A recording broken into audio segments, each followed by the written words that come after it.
Vamos a ver el último tema de la clase de probabilidad y estadística.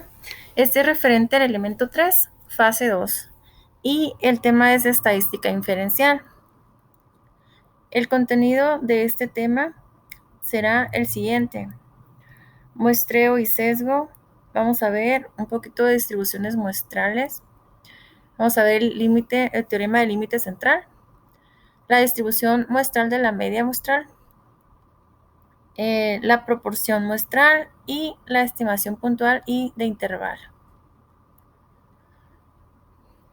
Empezamos con el muestreo. Bueno, vamos a decir que hay diferentes tipos de muestreo. En este caso hay muestreos probabilísticos y también hay no probabilísticos. Para el caso de nuestra materia, pues no vamos a ver los no probabilísticos. Los vamos a dejar por un lado. Los no probabilísticos normalmente son aquellos que pues no tienen una base científica, sino que son más como debidos a la experiencia del investigador, más a ojo, más subjetivos, si se puede decir así. Entonces, los probabilísticos somos en los que nos vamos a enfocar y serían los siguientes. Primero sería muestra aleatoria simple, muestra aleatoria estratificada y muestra de conglomerados. A continuación vamos a definir cada una de estas. En cuanto al muestreo aleatorio simple, este muestreo pues es todo aquel muestreo que provenga de una probabilidad, que tenga la misma probabilidad de ser seleccionado. Esa es su principal característica. Dice pues su uso común, que va a tener una muestra de tamaño n, ¿sí? Y pues cada una de los eventos tiene la misma probabilidad. Aquí viene la definición ya en concreto, ¿sí? Decimos que si una muestra de n elementos se selecciona dentro de una población de n mayúscula elementos, acuérdense, n minúscula representa el número de elementos para mi muestra y mayúscula número de elementos para mi población. Usando un plan muestral, ¿sí? En el que cada una de las posibles muestras tiene la misma probabilidad de selección, entonces este es un muestreo aleatorio o muestreo aleatorio simple. En el caso del muestreo aleatorio estratificado, como su nombre lo indica, aquí vamos a dividir en subgrupos o subpoblaciones nuestra población total. Eso se le llama estratos. Estratos pues son aquellos, pues se puede decir jerarquías, es como una manera de dividir nuestra población por ciertas características, ¿sí? Como dice aquí, subpoblaciones llamadas estratos en un plan muestral. ¿Para qué? ¿Cómo se hace esto? ¿Por qué se hace esto a veces? Bueno, en el caso del muestreo aleatorio estratificado, a veces se hace porque, por ejemplo, si tenemos en una escuela, la población de una escuela, nosotros queremos hacer un muestreo, podemos dirigir nuestro muestreo a aquellos, por ejemplo, estudiantes de cierta carrera. Sí, vamos a decir, bueno, todos los estudiantes de turismo o todos los estudiantes de ingenierías, o no, simplemente quiero dirigir toda mi población, quiero dividirla a que sean los profesores o a que sea todo aquel personal administrativo. Sí, entonces eso es una estratificación, dividir mi población total, que sería mi universidad, en diferentes subpoblaciones o estratos, ¿verdad? Aquí viene la definición. Un muestreo aleatorio estratificado comprende seleccionar una muestra aleatoria simple de cada uno de un número dado de subpoblaciones o estratos, ¿sí? Entonces tomamos una muestra aleatoria simple, ya vimos cuál es la definición de esto, que es aquella que tiene la misma probabilidad de ser seleccionada. Entonces, pero aquí ya está dividido en ciertos grupos o estratos. Vamos a ver la otra, que sería muestras de conglomerados. Aquí la principal característica de los conglomerados también tiene que ver un poquito con los grupos, si se puede decir así. La única diferencia es que aquí se utiliza como más una diferencia en el geográfica, más bien, ¿sí? Es una diferencia geográfica. Dice, se utiliza esta forma muestral aleatoria cuando las unidades muestrales disponibles son grupos de elementos llamados conglomerados. Por ejemplo, una familia es un conglomerado de personas. ¿Por qué? Porque viven juntas. O sea, normalmente agrupamos a la población de acuerdo a características geográficas. Esa es la principal diferencia con los conglomerados. O sea, podemos hacer de que la población de, por ejemplo, de una ciudad o de un país, y de ese país, si nosotros queremos sacar representativo, por ejemplo, México, podemos irnos nada más a la Ciudad de México. O si en Ciudad de México nosotros queremos que nuestra muestra sea todavía, o nuestro subgrupo, ¿verdad?, sea más pequeño, pues nos podemos ir por delegaciones. Y así lo podemos ir haciendo. Esto es una manera más geográfica de repartir o de dividir nuestra población. Aquí viene en la definición. Una muestra de conglomerados es una muestra simple, ¿sí? Una simple muestra aleatoria tomada de conglomerados disponibles en una población. Muy bien, esos eran los principales tipos de muestreos. Vamos a ver ahora la distribución muestral.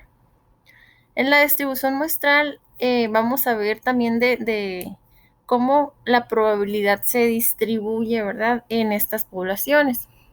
Dice aquí la definición: la distribución muestral de una estadística es la distribución de probabilidad para los posibles valores de esa estadística que resulta cuando muestras aleatorias de tamaño n se sacan repetidamente de la población. A ver, en otras palabras, bueno, antes de llegar a los pasos, en otras palabras, la definición para distribución muestral, normalmente una estadística le llamamos a aquel parámetro que vamos a medir, ¿sí?, el parámetro estadístico, y nosotros vamos a ver la distribución de sus probabilidades. Es como cuando hicimos histogramas al principio del curso. Más o menos a eso se refiere, cómo está distribuida la probabilidad. Entonces, hay 3 formas de hallar la distribución muestral para una estadística. Primero, deducir la distribución matemáticamente, ¿sí? O sea, utilizar las leyes de la probabilidad. Esa es la primera forma. Segundo, utilizar una simulación para aproximar la distribución, ya cuando tenemos una, pues quizá, población más grande, ¿sí? Número de tamaño de muestra n, ¿sí? Ahí podemos aproximarlo con una simulación. O la 3, pues es usar teoremas estadísticos, que es lo que vamos a empezar a hacer en este tema, ¿sí?, para obtener las distribuciones muestrales exactas o aproximadas. Vamos a ver el teorema del límite central. Este teorema del límite central dice que bajo condiciones más bien generales, dice, las sumas y medias de muestras aleatorias de mediciones tomadas de una población tienden a tener una distribución aproximadamente normal, ¿sí? Entonces, eso es lo que dice el teorema del límite central. Acuérdense que una distribución normal, pues es aquella campana, ¿sí?, donde tenemos nuestro punto más alto alrededor de la media de la población. Entonces, eso sería una distribución aproximadamente normal, ¿verdad? Suponga que se tira un dado, por ejemplo. Este diagrama que ven ustedes aquí es de este ejemplo. Se tira un dado de 6 lados, está balanceado, y nada más lo vamos a tirar una sola vez. Por lo tanto, el número de intentos, que es n, va a ser igual a 1. Ahora, si nada más lo tiramos una sola vez, podemos tener hasta 6 resultados posibles de esa sola tirada. Entonces, cada uno de los resultados tiene una probabilidad de 1 entre 6. ¿sí? Acuérdense que la probabilidad se calcula como los eventos favorables, que en este caso pues voy a tener uno de 6 eventos entre el número total de eventos posibles. Entonces serían 1 entre 6. Y su distribución pues es esta que se encuentra en esta figura de aquí. Es decir, tengo 6 resultados, 6 posibles valores que puede tomar mi X, mi variable de respuesta. Y cada uno tiene exactamente la misma probabilidad que el otro. Esto es una distribución, ya habíamos visto, plana o también llamada uniforme, porque es simétrica la media, porque se comporta como más bien la misma distribución o la misma probabilidad para todos los intentos de X, ¿no? Entonces, esto sería una distribución uniforme. Esta pues es la distribución normal. Ahora, también el teorema del límite central. Si las muestras aleatorias de n observaciones se sacan de una población no normal con una media finita, mu, y una desviación estándar, sigma, entonces n es grande, la distribución de muestreo de la media, que es esta x con la barra, está distribuida normalmente o en forma aproximada con una media mu y desviación estándar, que en vez de ser sigma va a ser sigma entre raíz de n. Esta sería una variante, se podría decir así, para aproximar nuestra desviación estándar. En vez de utilizarlo como sigma, le aplicamos raíz de n. Es un error que le vamos a estar agregando. Es cuando tenemos esta población que no se comporta de manera normal, o sea, una población no normal, en vez de su desviación estándar llamarla sigma, la llamaremos sigma entre raíz de n. Este es otro ejemplo. Ahora, estábamos viendo primeramente el ejemplo de tirar un dado. Aquí vamos a seguir con ese ejemplo, pero ahora en vez de tirarlo una sola vez, vamos a tirarlo 2 veces. N va a ser igual a 2. ¿Sí? Entonces, voy a tener 2 veces, o voy a tirar 2 veces este dado, y voy a registrar todos los resultados posibles. O sea, el primer dado puede tener 6 respuestas, el segundo dado puede tener otras 6. Por lo tanto, yo voy a tener un total de 36 combinaciones diferentes. Y si yo quiero calcular la probabilidad de sacar o de cada una de estas pues resultados, ¿verdad? Me va a salir 1, ¿sí? La probabilidad 1 entre 36. Tendrían la misma probabilidad entre todos. Pero fíjense, lo voy a sumar, ¿sí? Voy a sumar los números de las caras superiores de los dados. Fíjense que el primero tengo un 1 y un 1, tengo un 2 de respuesta, ¿verdad? Entonces lo vamos a ir sumando. En el segundo, si me cae un 2 y un 1, pues tengo 3, 3 y un 1, 4 y así. De tal manera que si suman el último, fíjense, 6 y 6, me va a caer un 12. Entonces, yo tengo únicamente una sola probabilidad o un solo evento en el que este número X va a ser igual a 12. Cuando me caiga un 6 y un 6, ¿verdad? Lo mismo, tengo un solo evento para que me caiga un número 3, o sea, perdón, un número 2. El número 2 se repite, o más bien es un solo número 2 en toda mi posibilidad de datos, ¿verdad? Entonces, aquí voy a tener únicamente la probabilidad de obtener un 2, va a ser 1 entre 36 y la de 12 también. Pero si ya veo 3, el 3 se repite un poco más. Por ejemplo, aquí tengo 2 veces o 2 posibles resultados que me sumen 3.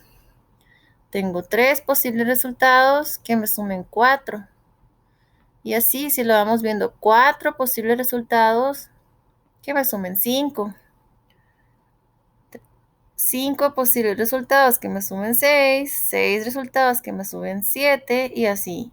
8, el 8 fíjense que está 5 veces, el 9 está 4 veces, el 10 está 3 veces y el 11 está 2 veces. Entonces, si graficamos esto en un histograma, nos va a quedar algo así. Fíjense. Es el promedio de tirar dos dados. La suma de los dados me va a dar ahí en los números, ¿verdad? Van a ser del 1 al 6.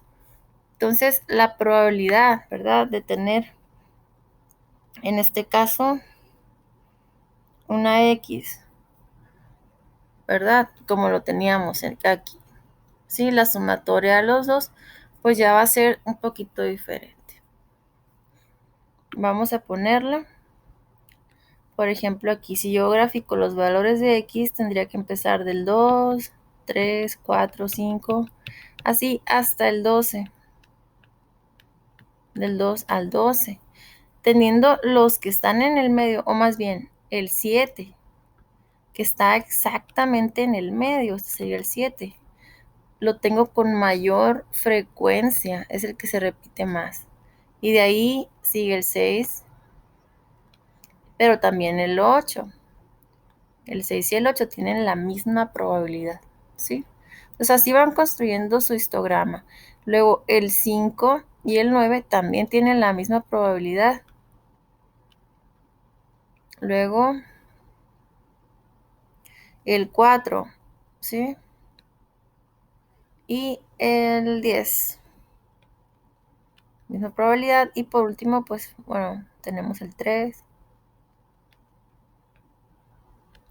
El 3 y el 11. Por último tenemos el 2.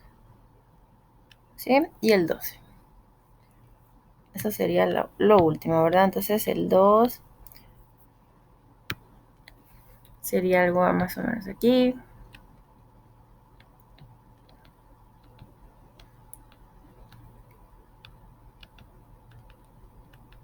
Y 12 sería el último. Entonces, algo así nos quedaría. Sí, entonces, usando un histograma, generamos las distribuciones muestrales de X cuando n vale 3, o sea que hacemos 3 intentos y 4. Para n igual a 3, la distribución muestral de la figura con toda claridad muestra pues esta forma de montículo, ¿verdad? O sea, lo podemos ver perfectamente que su distribución va a ser en forma pues normal, ¿verdad? Una distribución normal. Y dice pues la media está centrada aquí en el 3.5, ¿sí? Entre el 3 y el 4, exactamente. Ahora, estos son los histogramas para cuando tenemos 3 y 4 tiradas de dados. Igual, pues vamos a tener aquí más probabilidades, o sea, más números que sacar de frecuencia. Y en el caso del 4, ¿sí? Todavía más números. Y si se fijan, entre más datos tengamos, o sea, más intentos hagamos, el número n sea más grande.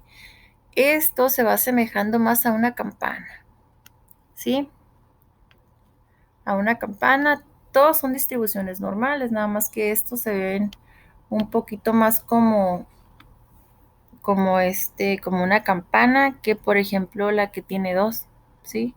Esta es la que tiene 2 y se ve como una pirámide prácticamente, ¿no? Como un triángulo. Pero ya de 3 y de 4 ya tienen más la forma de una campana. Entonces, entre n sea mayor, pues mayor va a ser, o mejor va a estar modelada una campana aquí de distribución normal. Vamos a ver ahora la distribución muestral de la media muestral.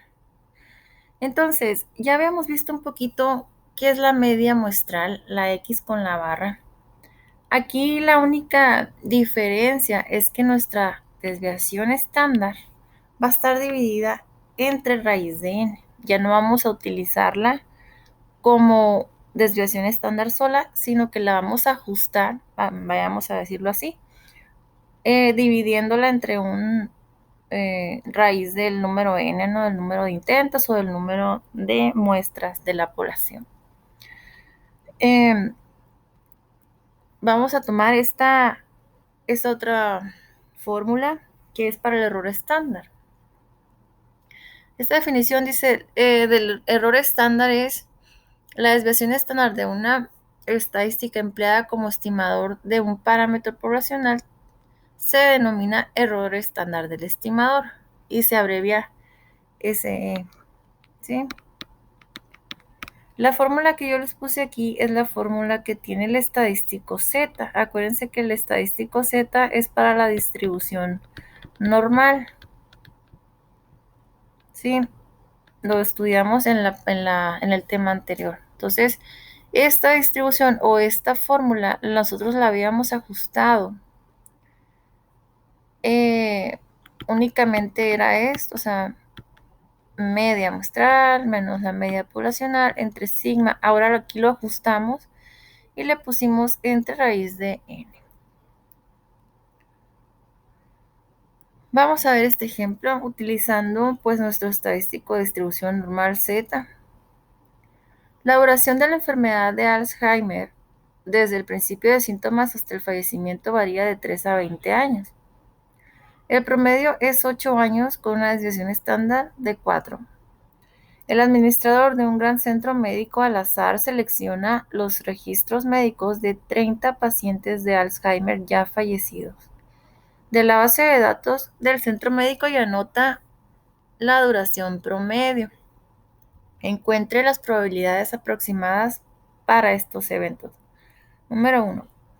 La duración promedio es menor a 7 años. Número 2. Que la duración promedio exceda 7 años.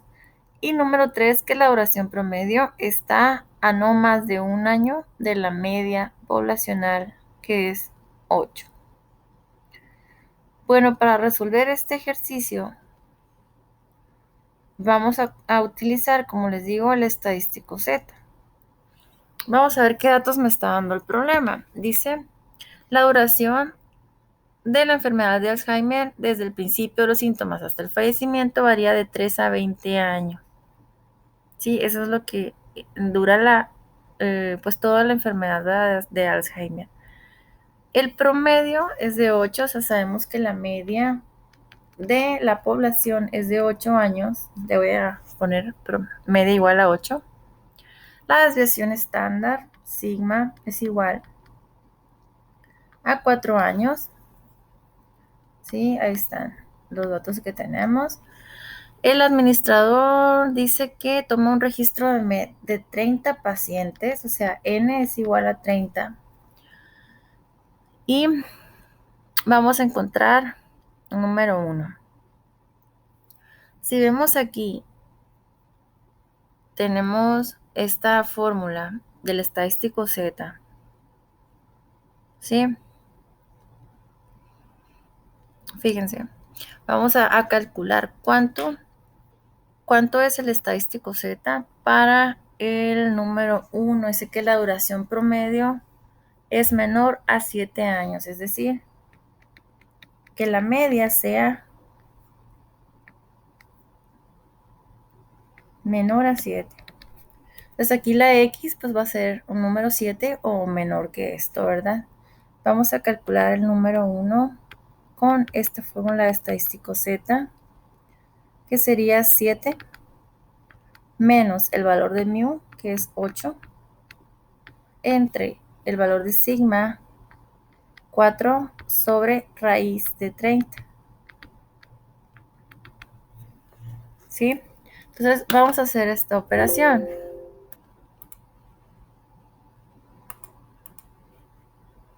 Raíz. Ajá.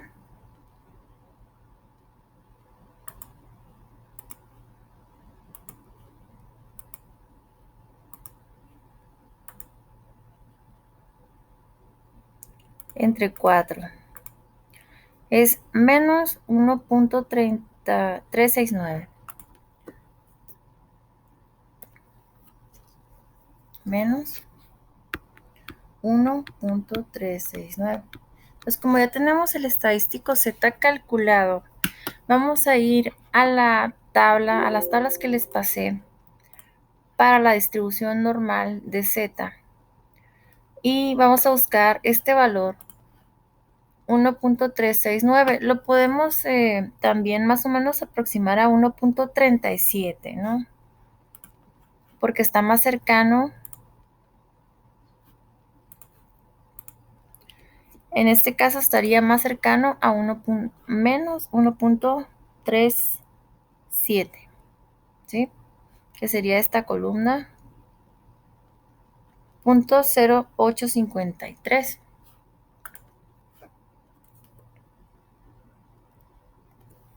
Entonces la distribución aquí quedaría de esta manera, es así, z es menos 1.37, ¿no? Aproximado. La probabilidad de esto es 0.08. Decíamos 0.8. Aquí está 53. 853. Y acuérdense que la tabla de la probabilidad z siempre me va a dar la probabilidad del lado izquierdo del valor z. O sea, si yo tengo que el valor z es este, la probabilidad va a ser este pedacito de aquí. Si yo quisiera calcular la probabilidad de este pedazo que queda a la derecha, tendría que restarle 1 a este valor.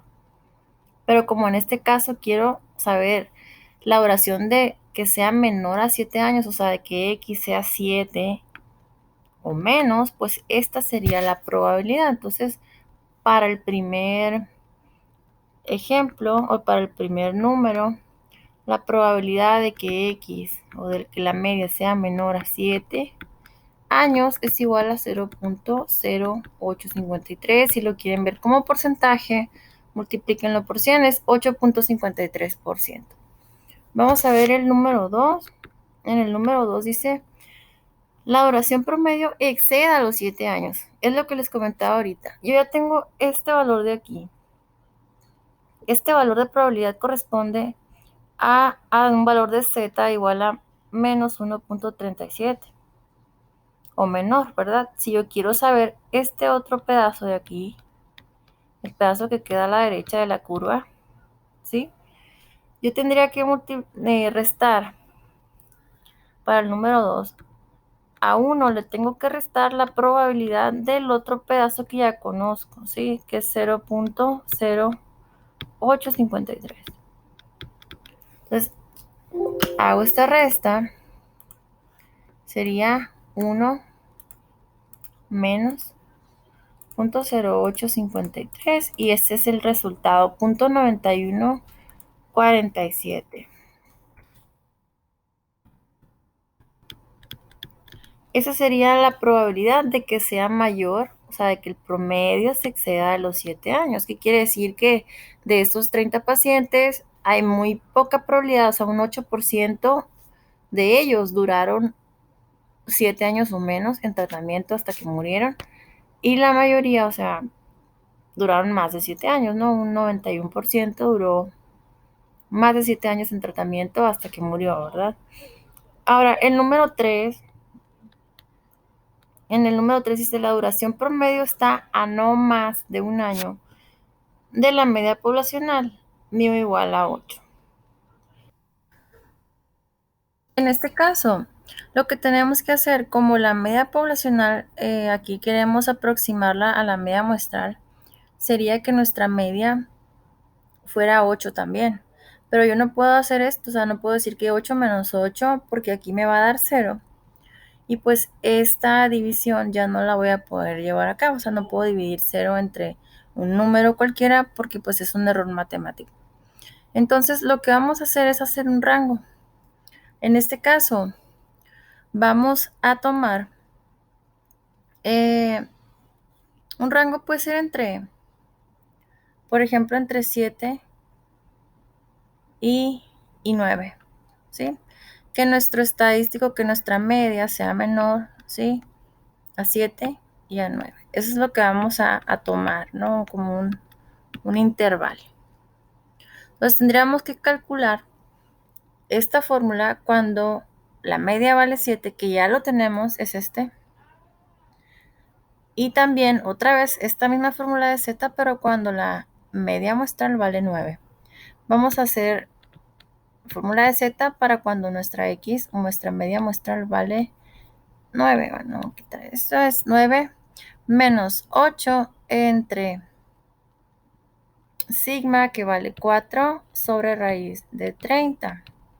Y pues si se fijan, este va a ser el mismo valor, pero positivo. O sea, 9 menos 8 me va a dar 1, entre 4 me va a dar este mismo valor, 1.369, pero positivo lo aproximamos a 1.37 para leer en la tabla de probabilidades, en la tabla de distribución Z, que sería 1.37, ¿verdad? Entonces 3, me voy hasta la columna del 7, es 0.9147.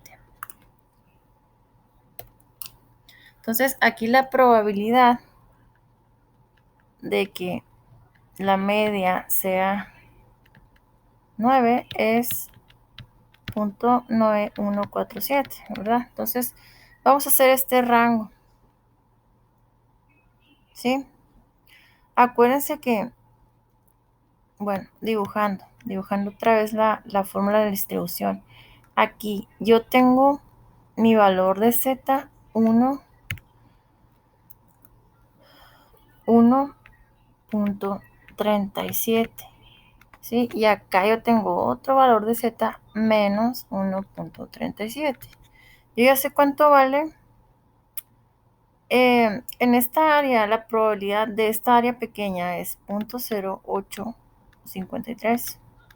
Y yo sé que la probabilidad de toda esta área, desde aquí donde empieza la línea hasta este punto, esto es 0.9147. Entonces, si yo quisiera saber únicamente la probabilidad de esta área, tendría que restarlas, ¿sí? Ya tengo cuánto de la probabilidad, cuánto x es igual a 9, entonces para construir mi intervalo tendría que restar 0.9147 y quitarle este pedazo que sé que vale 0.053 para quedarme únicamente con el área del centro. Entonces vamos a hacer esta resta. 0.9147 menos 0.0853 es igual a 0.8294, ¿sí? Esto es igual. Entonces, para el intervalo, para la respuesta del problema 3, la probabilidad de que el rango de que la media esté entre el 7 y el 9 va a ser igual a 0.8294. Habíamos dicho, ¿no? 94. Entonces, esas serían las tres respuestas. Sí, la del problema 1, o sea, problema 2, problema 3. Ahí están. Entonces, como lo ven, es muy sencillo. La única diferencia con la distribución normal es que le vamos a dividir entre raíz de n. Vamos a ver ahora la distribución muestral de la proporción muestral. En este caso tenemos otras pues fórmulas, y también tenemos este otro concepto de la distribución o de la proporción muestral. Dice aquí, hay numerosos ejemplos prácticos para una variable aleatoria X binomial. Una aplicación común se relaciona con la preferencia del consumidor, por ejemplo, en una encuesta de opinión, ¿sí? Si X, ¿sí? O esta variable X de las personas muestreadas tienen esta característica, entonces la proporción muestral va a ser esta letra P con un gorrito, ¿no? Sería proporción muestral. Proporción muestral. Y pues X va a ser mi variable de interés, N va a ser el número de elementos muestreados. Entonces tenemos también esta otra pues fórmula que sería nuestro error estándar. Ya lo habíamos visto aquí, ¿verdad? El error estándar, que se denota con una SE. el error estándar, pero en este caso sería para nuestra proporción muestral, ¿verdad? La P con el gorrito. ¿Sí? Se calcula con la P, acuérdense que la P es la probabilidad, ¿sí? La probabilidad de que ocurra cierto evento, cierta variable X, por ejemplo, la probabilidad que tiene X de ocurrir. Q se define, voy a poner una línea ahí, como 1 menos la P. O sea, si a 1 le resto P, me va a dar Q, o viceversa, si a 1 le resto Q, me va a dar P, dependiendo de lo que conozcamos. Y N, pues vuelve a ser nuestro número de elementos muestreados. También tenemos las probabilidades, aquí las propiedades, ¿no? Algunas de sus características de la distribución muestral, de la proporción muestral. Tenemos ya la fórmula que habíamos visto, tenemos una media que es denotada por esta letra P, la desviación estándar, pues que es denotada por esta SE, donde ya habíamos dicho que la Q vale 1 menos P. ¿Sí? Si el tamaño de N es grande, la distribución muestral de nuestra proporción muestral puede ser aproximada a una distribución normal. ¿Sí? La aproximación será adecuada si la multiplicación de N por P es mayor a 5. ¿Sí? Y también N por Q es mayor a 5. Vamos a hacer este ejemplo.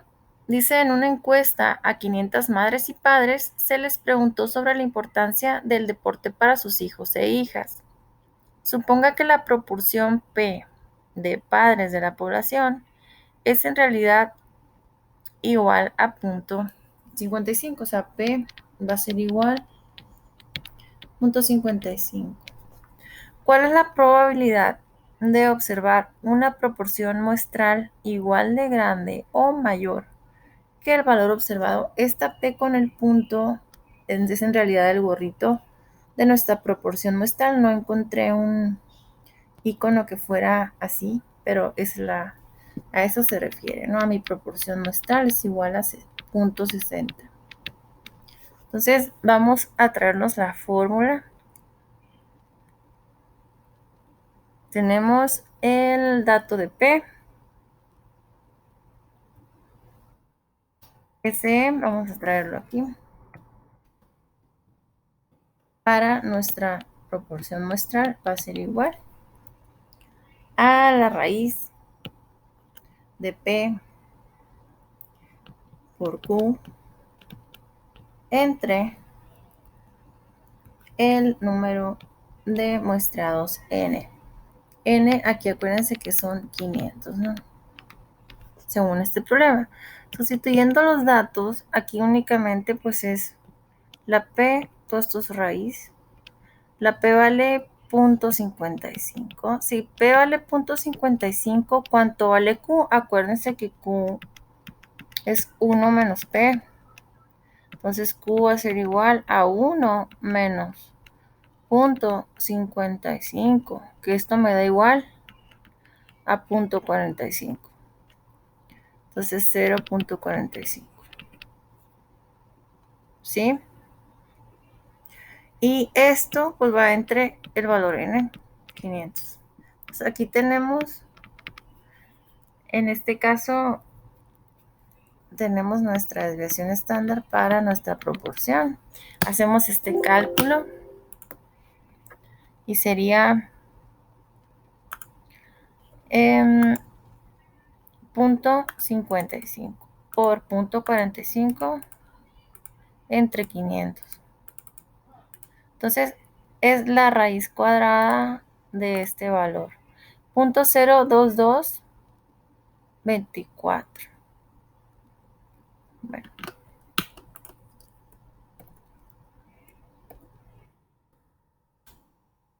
La respuesta aquí es 0.0222 y un 4 acá.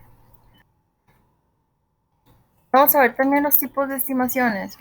Las estimaciones de las probabilidades pueden ser puntuales y pueden ser por intervalos, como ya lo vimos, ¿no? Entonces, una estimación puntual, pues es aquellos datos muestrales, ¿no? Que se calcula un solo número, como su nombre lo indica, es un solo número lo que me va a dar la probabilidad, es lo que decíamos, por ejemplo, probabilidad de tal variable X va a ser igual a un número, punto, no sé, 90, por decir algo, ¿verdad? Entonces, la probabilidad por intervalos, pues es aquella donde decimos, bueno, pues tenemos un número entre, no sé, -1, sí, del mi número X, ¿sí?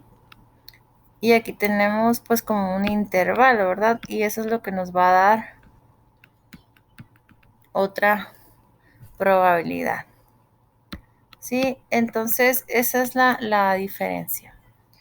Cuando nosotros tenemos aquí, dice, con base en datos muestrales, dos números se calculan para formar un intervalo dentro del cual se espera ese parámetro. Sí, normalmente las probabilidades pueden ser, bueno, pues del punto 80 al punto 90 vamos a encontrar la probabilidad de ese parámetro, etcétera. La regla o fórmula que describe este cálculo se denomina estimador de intervalo, ¿sí? Y eso es lo que vamos a ver a continuación, o sea, los cálculos enseguida son para estimaciones por intervalo. También está este otro concepto de las distribuciones sesgadas e insesgadas. Una distribución muestral pues puede tener un sesgo. ¿Sí? ¿Qué características serían valiosas? Bueno, primero la distribución muestral del estimador puntual debe estar centrada sobre un valor verdadero, ¿sí? Al parámetro a ser estimado. Esto es, que el estimador no debe subestimar o sobreestimar de manera consciente un parámetro de interés. ¿Sí? Un estimador como este se dice que es insesgado, o sea, que no subestimemos o sobreestimemos aquel parámetro de interés. La definición dice que un estimador de un parámetro insesgado, si la media de la distribución es igual al verdadero valor del parámetro. De otro modo, se dice que el estimado está sesgado y ocurre algo como lo que vemos en esta figura. Por ejemplo, el valor de la media. Acuérdense que la media va en el centro de nuestra campana de distribución cuando es una distribución normal, ¿sí? Cuando nosotros tenemos un sesgo, esto pues va a ocurrir que nuestra mitad, vamos a decir, el puro punto intermedio de nuestra curva está muy desfasado, fíjense, a lo que es el valor verdadero del parámetro. Si se fijan, aquí el valor verdadero quedó casi en una orilla de nuestra curva cuando hacemos un sesgo. Entonces, eso es lo que debemos de evitar, sesgar nuestros valores porque nuestra curva, nuestra distribución ya va a ser errónea, ya no vamos a tener algo, pues así como lo vemos aquí, cuando tenemos un estimador insesgado. Esto es lo que queremos, que no tengamos un sesgo, que nuestro estimador sea insesgado. Vamos a hacer estas estimaciones por intervalo. Un estimador de intervalo es una regla para calcular dos números. Por ejemplo, el número A, el número B. Para crear un intervalo del que cree usted está completamente seguro que contiene el parámetro de interés. O sea, vamos a construir un intervalo que tenemos cierto porcentaje de seguridad de que dentro de ese intervalo se va a encontrar nuestro valor real de la media, por ejemplo, viendo el ejemplo que teníamos aquí. Entonces, dentro de ese intervalo, con tanto porcentaje de confianza o de seguridad, podemos decir que está nuestro valor, nuestro parámetro. La definición es esta: la probabilidad de que un intervalo de confianza contenga el parámetro estimado se denomina coeficiente de confianza. Ya lo habíamos visto un poquito en la presentación anterior del tema 7. Que es lo que hicimos, un poquito de construir los intervalos, ¿no? De confianza. Esa es la construcción de un intervalo de confianza. Dice, cuando la distribución muestral de un estimador puntual es aproximadamente normal, es decir, nuestra curva, tenemos ahí una campana de distribución normal, se puede construir un intervalo, un estimador de intervalo o intervalo de confianza mediante el siguiente razonamiento. Para mayor sencillez, suponga que el coeficiente de confianza es 0.95. Lo normal es tomar este valor, ¿no? A menos que el problema nos diga lo contrario. Entonces, esta línea que ustedes ven aquí y esta línea que ustedes ven aquí me indica el inicio y el fin de mi intervalo del 95%. Quiere decir que yo tengo 95% de seguridad de que el parámetro o la media del parámetro va a estar en todo este rango, este intervalo. Con 5% me podría equivocar y a lo mejor cayó aquí o cayó por acá. Pero si se fijan, tengo el 95% de seguridad, que es bastante, de que mi media va a caer dentro de ese intervalo, de ese rango. El intervalo de confianza de una muestra grande, pues también lo podemos estimar. Tenemos el estimador puntual, normalmente nuestro valor, así un valor que nos da el problema o que se puede calcular, más o menos el valor de z con un alfa sobre 2 por el error estándar del estimador. Esta es la fórmula. Entonces, z de alfa sobre 2, pues es el valor de z, ¿verdad? De dos colas. Acuérdense que si nosotros tenemos alfa sobre 2, pues tenemos dos colas. En este caso, si mi alfa, acuérdense que si mi intervalo de confianza es del 95%, entonces el valor de alfa va a ser el 5. O sea, de tal manera que si yo sumo estos dos porcentajes, me tiene que dar el 100, ¿verdad? 100%. Entonces, si yo tengo que un valor de alfa es 5 y tengo dos colas, pues hay que dividirlo entre 2. Tengo 2.5% de confianza aquí y 2.5% acá. Estos valores es lo que le llamamos límite inferior de confianza, o en sus siglas en inglés LCL, y el límite superior de confianza, sus siglas en inglés UCL. Los valores de Z comúnmente usados se expresan en esta tabla, los más comunes, ¿no? Para un alfa de 0.10, 0.05, 0.02, 0.01. Son los más comunes. El alfa sobre 2 le corresponden estos valores y el valor de Z de alfa entre 2 pues son estos de acá. Entonces es para ahorrarnos tiempo de ir a la gráfica, ¿no? Perdón, a la tabla de distribución de Z. Igual, estos valores los podemos ir a ver a la tabla de Z también si nosotros queremos. Pero como son los más comunes, normalmente tenemos estas tablas donde nos resumen estos valores. Vamos a ver entonces el intervalo de confianza de una muestra grande para una media poblacional μ. Esta fórmula es la siguiente. Tengo mi valor, por ejemplo, de la media muestral más menos el valor de z de alfa sobre 2, que multiplica a sigma entre raíz de n.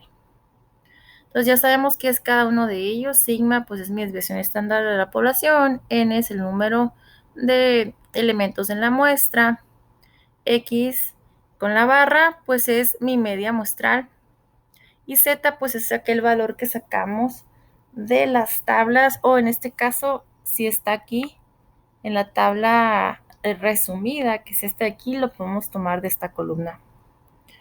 Ahora, si no tuviéramos el valor de la desviación estándar de la población, nosotros tomamos una muestra, podemos aproximarlo, ¿verdad? Se aproxima a la desviación estándar de la muestra, que es este valor S. ¿Sí? ¿Se fijan? Es la misma fórmula, nada más que si no tuviéramos ya el valor de la población, pues con una muestra nosotros calculamos la desviación estándar de esa muestra y aproximamos nuestro intervalo a el intervalo de la muestra. Aquí lo que pasa es que el tamaño muestral pues debe de ser mayor o igual a 30, ¿verdad? Entonces, esa sería nuestra fórmula de cálculo de intervalos. Esta es otra manera de verla. La probabilidad del intervalo donde está para la media poblacional, pues es, fíjense, Es esta fórmula de aquí de arriba. Lo que pasa es que el límite inferior es cuando empleamos el valor negativo, o sea, media menos este valor, y el valor de acá es la media más, ¿sí? Más este valor de acá, o sea, pero es lo mismo. Entonces, vamos a ver un ejemplo de cómo se calcula este intervalo de confianza. Un científico interesado en vigilar contaminantes químicos en alimentos y, por lo tanto, la acumulación de contaminantes en la dieta humana, seleccionó una muestra aleatoria N igual a 50 adultos hombres. Se encontró que el promedio de ingesta diaria de productos lácteos fue de una media, fíjense que le falta la media, nada más la barra encima de la X para hacer una media muestral. Media muestral es igual a 756 gramos por día, con una desviación estándar, que es una desviación estándar muestral, de 35 gramos por día. Use esta información muestral para construir un intervalo de confianza. Entonces, me pide el intervalo de confianza del 95%, por lo tanto, alfa va a valer 5%, o si lo hacemos en fracción, 5 entre 100 es 0.05. Alfa vale 0.05. ¿Sí? Para la ingesta diaria de productos lácteos para hombres. Entonces vamos a traernos la fórmula de del intervalo, que es media más menos, media muestral más menos, valor de z para alfa sobre 2, multiplicado por la desviación estándar, que en este caso la vamos a usar la de la muestra, entre raíz de n. Ok, entonces aquí vamos a hacer la sustitución de valores. Serían 756 más menos. Valor de z entre 2, de una vez a la tabla que ya viene resumida. Cuando nuestra alfa vale 0.05, alfa sobre 2, pues es 0.025, ¿verdad? Si nos vamos a la tabla y lo buscamos, le toca un valor de z de 1.96. Entonces, esto es 1.96, que multiplica el valor de la desviación estándar 35 sobre el valor de raíz de n. N va a ser igual a 50 adultos mayores que hacíamos aquí. Perdón, adultos hombres. N es igual a 50 adultos hombres. Entonces, yo les recomiendo que saquen primero este valor. ¿Cuánto les da esta multiplicación? Vamos a hacer esta operación.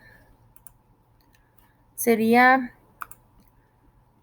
1.96 por 35 entre, voy a abrir paréntesis, 50, y le voy a poner raíz, igual a 9.701. Entonces voy a anotar este valor aquí. 9.701. Si se fijan, tengo que sumar y restar para construir mi intervalo. El intervalo inferior es la resta.